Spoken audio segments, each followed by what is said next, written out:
Hi guys, welcome back with me again in this channel. On today's tutorial, I'm going to show you how you can animate images in Capcut PC. So in here, I've already imported the images to Capcut, and then you can just drag it into the timeline, these images. So if you want to animate it, you can just follow my steps here. So just click on the image that you want to animate, and you'll see at the top right there is this animations option. So just tap on that, and there will be these three categories: in, out, and combo. So for the first one, let's say I want to add the in animation. I'm going to add this.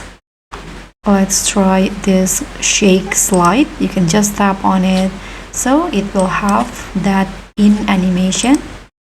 Here you can always adjust the duration if you want to. And for the second one, I'm going to try the combo animation. So for the combo, I'm going to use bounce, and combo will apply through the entire duration. So that's how you can animate images in Capcut PC. Thank you so much for watching. Don't forget to like, comment, and subscribe. Also click on the thanks. Bye.